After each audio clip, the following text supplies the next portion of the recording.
All right, we're back at it. Homegrown Radio, Chuck Dizzle, DJ Head. Yes, man, we got the Earthgang checking in right now, man. We're doing things a little bit different, but we got them in the house. We appreciate y'all checking in with the Homegrown Homies, man. How y'all feeling?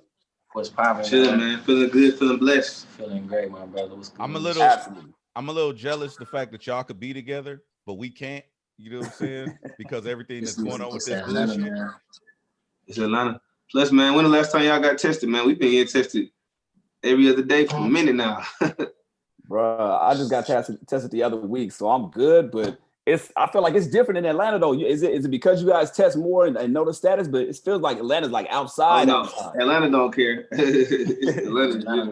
I know people in Atlanta, they never got no tests. Bro, that shit, I saw a video. I'm glad you brought that up. I saw a video of a day party in Atlanta from like last week or the week before. Wow. And I said, what the fuck is going on out there, bro? Like, crazy. Are y'all outside like that, or y'all just kind of like keeping it low key, staying in the studio? I just go to the grocery store, the studio, to my family crib. Only essential locations, my boy. I ain't got no reason to pop up, party up. No reason. I don't even like going to the club unless they pay me anyway. Like, has the quarantine and everything that's been going on with COVID, has it turned up the hustle, or has it kind of like slightly like tuned things back for yourselves? No, it's definitely turned it up. It's definitely turned it up. The intent for this year is to drop more music than we ever dropped ever. So it's definitely turning it up. When you say drop more music, is that just that's Earthgang shit, that's Dreamfield shit, that's Spillage Village shit? Like, is that specifically in this context? I'm talking about Earthgang shit. Gotcha. But, you know, you catch some more Dreamville and Spillville too, because the whole team always working. But what I'm talking about right now is we want to drop more Earthgang music than ever before. How many songs do you think y'all, like when you have a regular studio session, I'm assuming y'all do 12-hour blocks or some shit like that, like everybody else? Or like 6 hours. 6 hours. So when y'all do you write the songs before you go in? Because some people don't like recording, they don't like rewriting in the studio because it's a waste of time. Or do y'all vibe? I like a little bit of both. It really depends on the record. Each record is created differently because each record got a different sound or different circumstances you were going through when you was making it. What do you feel like sparks that creativity a lot of times when you guys are in the studio? Is it the vibe, people around? Is it life situations? It's probably specific to each song, but out of like the repetition, as far as what do you feel like not the most, but what sparks that creativity a lot of the times? A lot of times the vibe in the room. If I had the same thing, a lot of times, you know what I'm saying, who you got around, like, you know what I'm saying, different ideas are cool. Not even necessarily for somebody trying to give you an idea. They just might have a conversation and then it just make your brain go to another place. And you know what I'm saying? And then, yeah, that's like the environment. Yeah, and a lot of times it just be whether or not you in a groove. You know what I'm saying? Like you in the zone, really just be the zone that you be in. You know, sometimes it don't be many people in there, it just be you engineer, you know what I'm saying? But like if you in the zone, you trying to kick it regardless.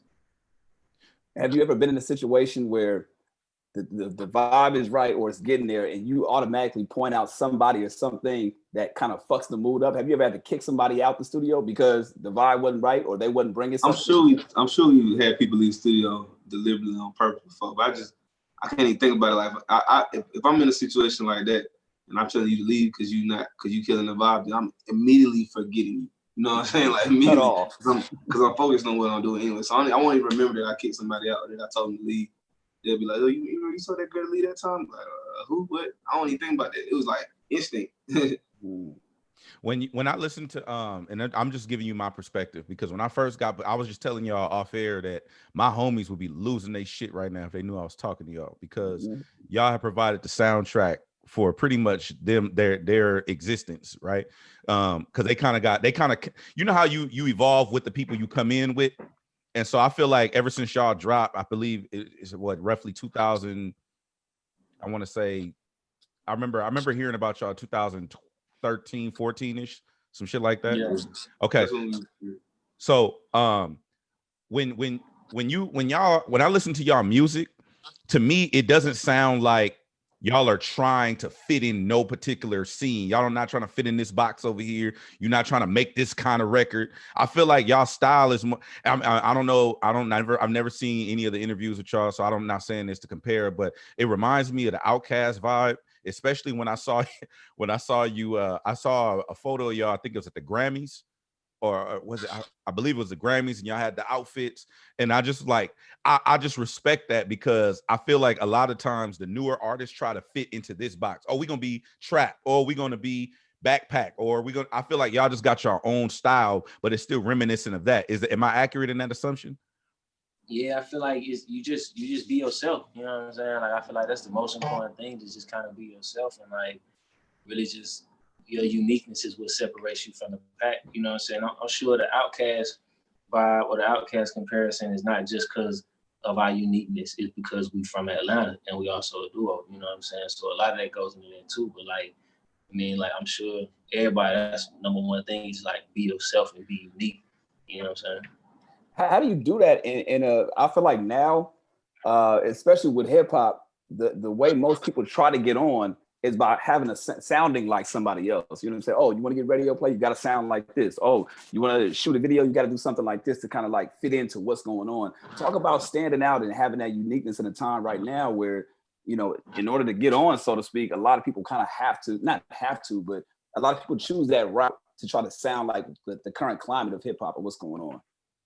Well, you always got to be yourself. That's when we started this, that's what we wanted to do, and that's helped us build like loyal fan base. You know what I'm saying? Like, when people see that you're true and authentic, then they're gonna rock with you regardless of like your next single or regardless of your album. Like, they like, man, I fuck with this man as a person. You know what I'm saying? I fuck with this artist as a person, as a human being. It's not really about the single, because when you do that and you conform, then they only rocking with you because of the single. You know what I'm saying? The next time you don't have one, they ain't checking for you. You feel me? Yeah. So like, we want people to rock with us because of who we are, not just our music. Yeah.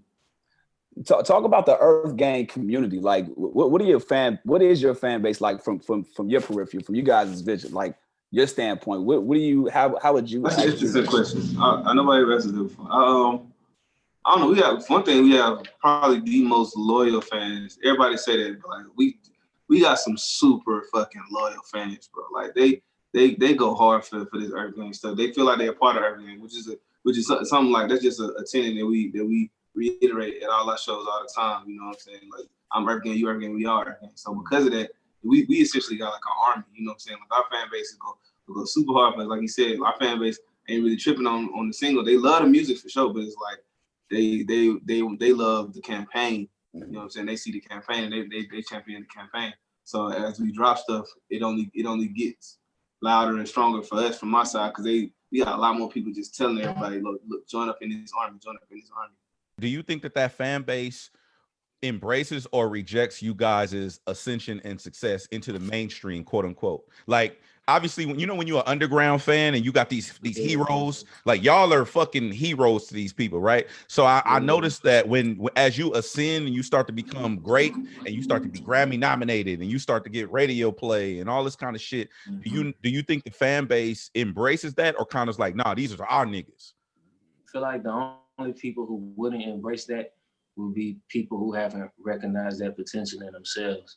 You know what I'm saying? Like, if you a fan of us and you seeing us growing, you embracing that not only because you rooting for us, but because you think you could do the same thing yourself. You know what I'm saying? But like, if you shy away from that, then it's because you're not really seeing the growth in yourself, so you can't, you know what I'm saying, celebrate the growth in somebody else.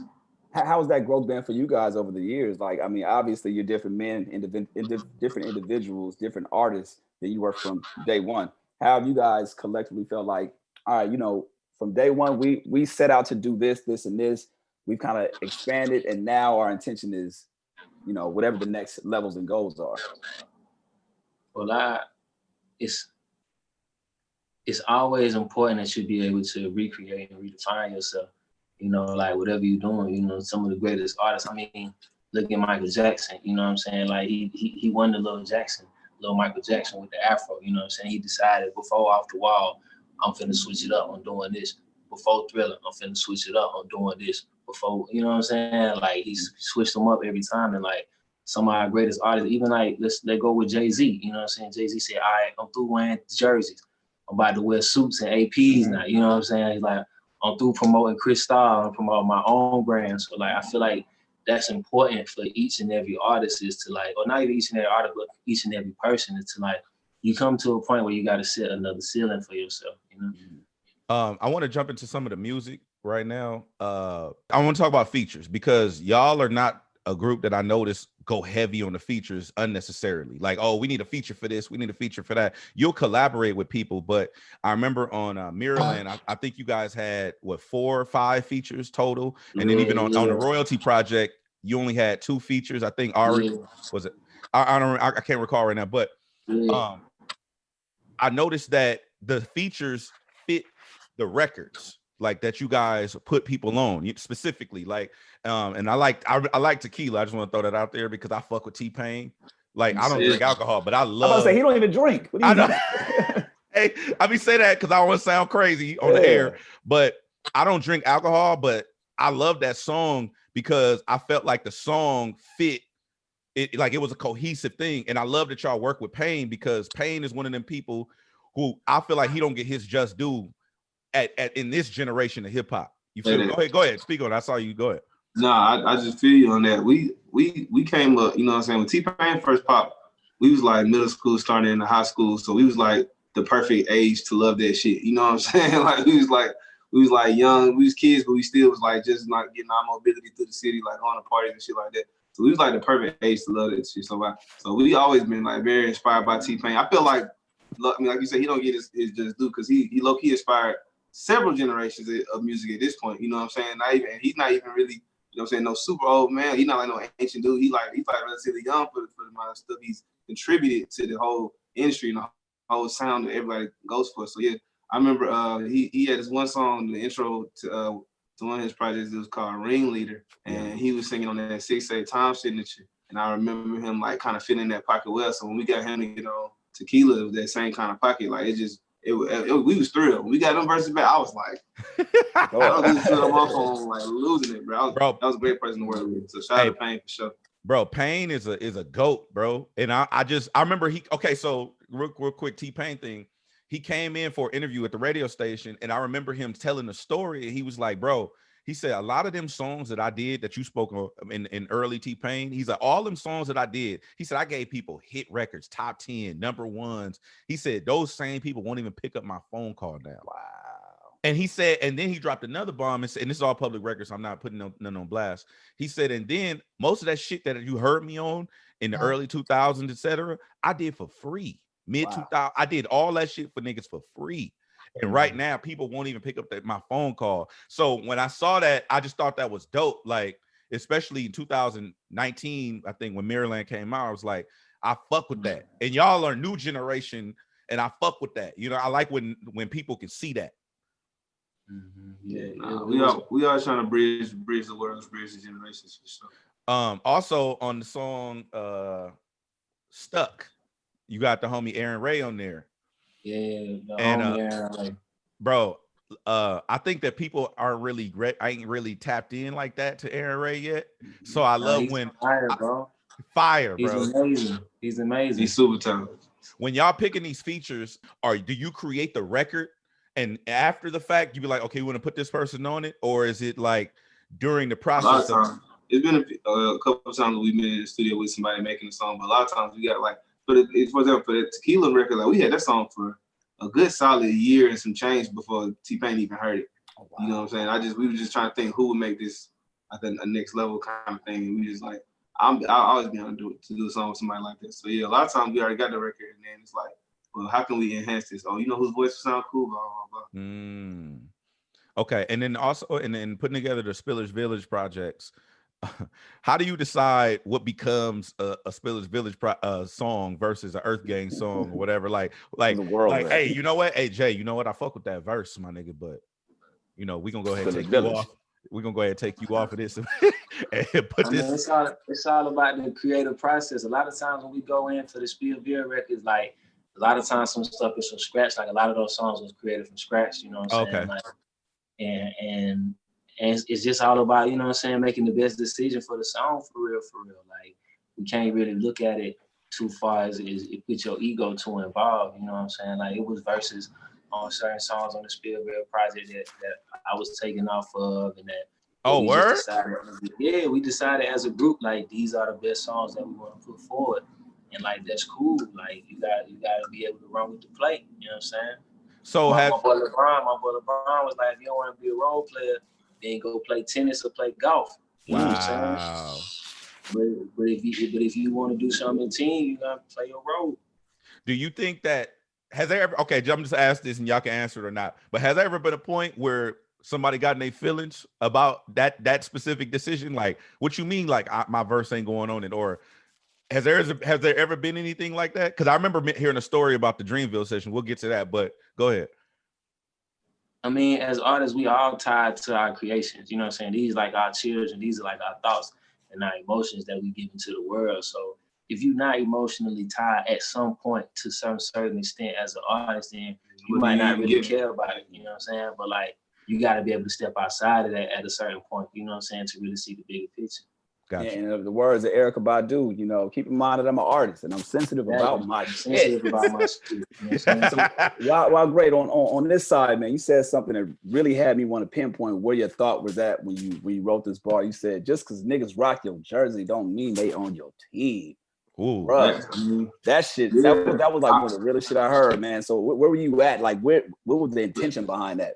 It's crazy. I don't remember exactly what picture, because usually when I write stuff, my verses are just a bunch of images in my mind. Like, I got a super like picture as I don't really think in words at all. I just think of like a picture. I just describe pictures and describe pictures. So I can't remember the picture for that particular line, but I will say it's just something that we all experience. You know what I'm saying? Where like sometimes like and I know around the time we've been making Mirrorland, we have been touring a good amount, and we was getting a lot of newer fans. You know what I'm saying? And it was like. And some of them, and a lot of them, or not even newer fans, newer people talking about our name, period, right? Newer people just acknowledging that we exist. And so while they have entered the chat, they might not necessarily enter the chat with the best intentions for you, you know what I'm saying? Like, some people do come around, they might be in your orbit a little more because your gravity is getting stronger and stronger, and your gravity is just attracting them. But that doesn't mean they necessarily enjoy the orbit. So it's just like, you know what I'm saying? You just gotta always keep your eyes open. And I love that bar, bro. When I heard, I'm like, that, yeah, I fuck with that. I'm gonna read y'all something, and then I guess I would love to get both of your takes on it, but I'm gonna read you something. It says, "If I don't love my brother like I love my work, question everything I'm on, question all my worth. My success is yours, the trajectory of adolescent Black boys when you were in the car with a mask on, trying to mask all the insecurities and purities. Fact, I was a curious cat, but they killed him. If Black Lives Matter, it feel good to be Black, but you know where we at." That right there. My boy Jordan Bryant. My boy Jordan. Shout out to Jordan Bryant. Killed that. Yo, he killed that shit, bro. Barred up, bro. Hey, can I get one moment to just say, hey, y'all tap in with Jordan Bryant, bro. He been barring up for a long time. That Spill His own. He be barring up, bro. He be going crazy, bro. Baltimore, for real. So I just want to get both of y'all takes on that, because obviously, you know, he's not here, but to me, like, where we at as a climate, Black people, where we at in society, I love the videos that y'all been dropping too. It's a lot of Black imagery. I thought, matter of fact, I thought that was crazy. You was playing the guitar and then it turned into the gun and shit. I was like, bro, it was just the symbolism. Y'all symbolism been on point.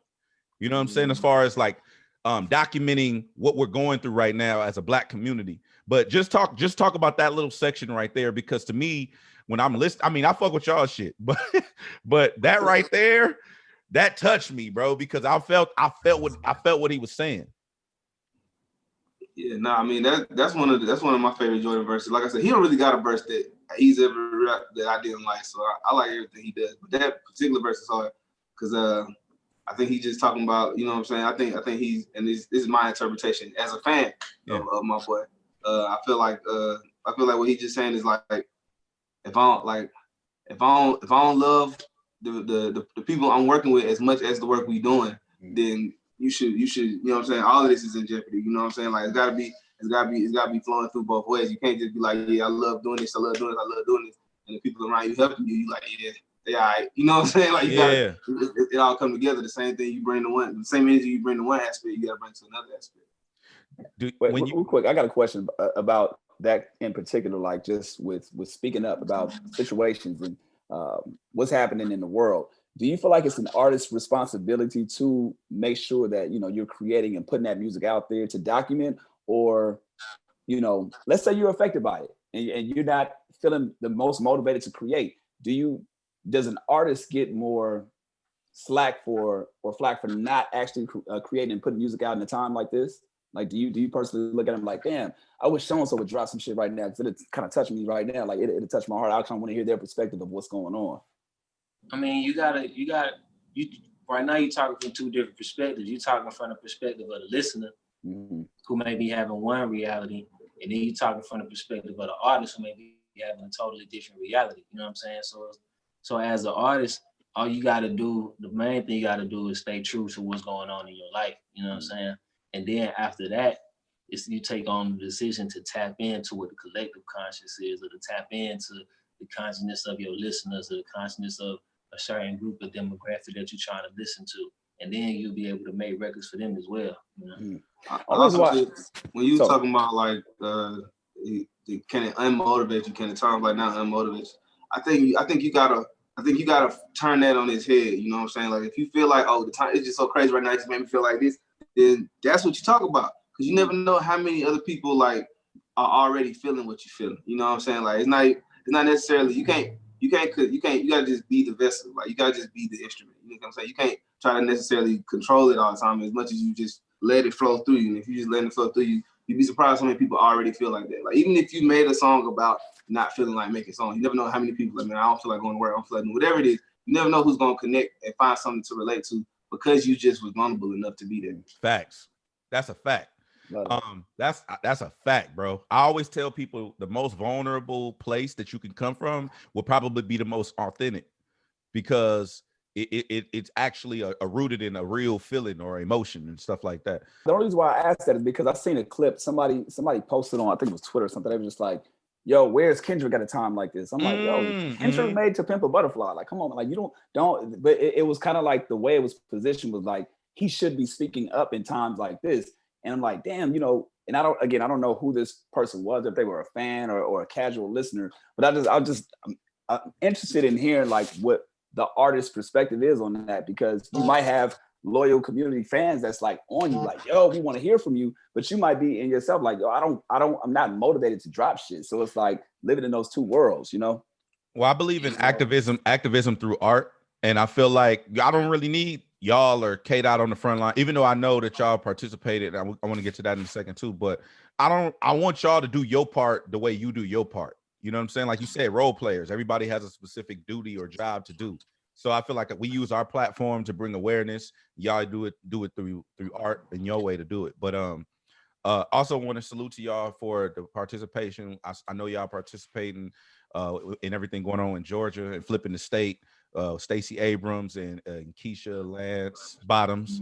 I think that's dope that people are getting involved in the political process, because our people have been deprived of that, for so long in history. But I just wanted to give y'all props for that. And then also, what made y'all want to get involved? Just coming from where we from, Atlanta, Georgia, man, which is one of the biggest spots in the South of, like, activism, civil rights activism, doing things for Black people, Like, this was first Black Mecca of the South, Like, we got an international airport with a Black man's name attached to it, Because he made sure that a certain amount of jobs and contracts went to Black people who worked in the city, who lived in the city, So this is a part of our blood, it's a part of our upbringing. So, like, we just keeping that going along, Like, how could we ever not be a part of this lineage, this beautiful lineage that flows through all our veins? Did you think did you ever think that it was possible for Georgia to be, that shit was crazy. We knew it was possible. And one thing we just growing up here, one thing you notice, I mean, not even necessarily Atlanta, growing up in America, one thing you notice, if you Black, like they depend on us not caring about stuff. You know what I'm saying? Like, they depend on that. Like, and if anything we care about, we take over. You know what I'm saying? Like, they depend on us not really be playing tennis as much. You know what I'm saying? They depend on us having as few people as possible on the golf course. They depend on us, you know what I'm saying? And I really care about voting. I feel like politics don't affect me because I'm just right here. But everything does. As soon as we all care about stuff as people, there's a shift. Are there like any misconceptions of Earthgang that you've seen out there, whether it be from the fans or from critics, writers, or whatever the case may be? Like, yeah, you see something like, people say we trying to be Outkast sometimes. That is what that is. You know what I'm saying? You just let that roll. But it's always funny to see like stuff like that. Like when the occasional Earthgang hater comes, oh man, they trying to be Outkast. It's only one Outkast. Like what? We agree with you, bro. It's only one Outkast. Like we not. You know what I'm saying? I think that's more dope than it is a diss though, because no, the comparison is though for sure. Right. I'm just saying not when people are being haters. I'm not talking about that. I'm talking about like even when I said it, I'm thinking I'm coming from a place of like this shit. Like I told you, I don't see y'all chasing a sound or chasing a trend, or I don't even since Shallow Graves. I don't see y'all since that shit came out. I don't see y'all like, oh, we're gonna do this or we're gonna do that. Like I see you, it's kind of like, no, we're Earthgang. We doing this. We doing Spillville shit. We doing that. Like I don't see y'all chasing anything. So I think if it's coming from a genuine place, I think it's more an like a dope comparison, to be honest. Was there a specific moment where you felt like, yo, not I guess like a we made it moment, like studio sessions or a song that was recorded, just anything where you're like, damn, we finally like we're here now. We have arrived. Man, honestly, this might be like a character trait that I need to talk to my therapist about, but I'm never satisfied. Yeah, no, I'm about to say I can't say I feel like I made it, bro. I don't care what I got and what I'm able to do and what you know what I'm saying. Being able to have a family is good. But I ain't gonna feel like I made it till I'm like. But come on, man, like not everybody's Grammy nominated. Not everybody, you understand? And it's a blessing, and I'm grateful, but I hear what you're saying, because it's more or less like not not satisfied with that, not being complacent. I understand that, but even if me and my boy right here, like we've been doing radio for some time now, and when we got when we were featured in the LA Times, it was just like, yo, that's crazy. Like that's amazing that somebody would really want to take the time to talk about us in that sense. Or even to this day, bro, no bullshit. Even when we hit the airwaves, like on a weekly basis, we had this conversation like, yo, they really let us on the fucking air. This is two individuals that were doing radio in my fucking apartment years back. Like just really makeshift and shit. And to kind of have that moment, I get goosebumps still talking about that shit. I'm like, oh, they really put us on the radio. So it's not oh yeah, we made it, I'm kicking my feet up, but it's like, yo, that's crazy that, people that we looked up to as legends, or, having conversations with, or we get a chance to talk to this many million people on a daily basis. It's a humbling experience. And it's like, yo, this is the intentions that we had from when we were in the apartment, and the fact that we've actually manifested it and made it happen. It's like, yeah, we're not complacent, but it's just dope that this shit is happening. Just take it in. Just take in the moment, bro. Couple things. I know y'all gotta go. One thing I wanted to talk about with y'all and get y'all perspective on, because I never had a chance to talk to y'all before, so I'm trying to like catch up and do new shit. But being featured on Barack Obama's playlist is a big deal, bro. That's a big fucking deal. So while I know you not trying to like bask in the glory, we're not trying to not bask. We gotta take more time to bask. I think for me, that the more that moment was so much sweeter because it's my little nephew singing on the chorus. So for me, that moment is so much. They get to brag about that at school and stuff. You know what I'm saying? With they Spillville people outfits and stuff, they merch on. It's like, yeah, we bragging. We on Barack Obama playlist, like favorite records. You know what I'm saying? That's my voice. Right? That to me, that's when I feel like I'm doing something, when I'm able to do something for other people. There you go, Johnny. That's a moment right there. Damn it! Hey, did y'all know ahead of time, or did y'all just find out when we found out? We found out when everybody did. Our manager sent us a text. That's a screenshot. Crazy. Like that screenshot is a motherfucker, ain't it? The list, yeah. All right, so new music. I know. I just played Options with Wale. And I remember talking to Gio. He said, "We don't know when the new Earthgang album. We can't tell you." I'm asking y'all. Real nigga. When can we get that? When can we get the album? What is the new? I mean, I know y'all dropped in the fall, but that was a Spillville project. The Earthgang album. It's coming soon. I love it. Hey, January. I love it. Okay, listen. Are we gonna get the album before the summer? Yeah. Are we gonna get the album before the spring? Yeah. I'm gonna just say yeah. Okay, so we're gonna right. Look, we're gonna get Earthgang tomorrow, right? Yeah. Management is like, got it. Interview. Hey, so okay, what about, let's say, before Valentine's Day? Yeah. Okay, bet. I'll take it. I'm done. I'll take it. the community gonna hold them to it. So look, just understand you got Earthgang coming soon. Speaking of options, just real quick, just random question. All right.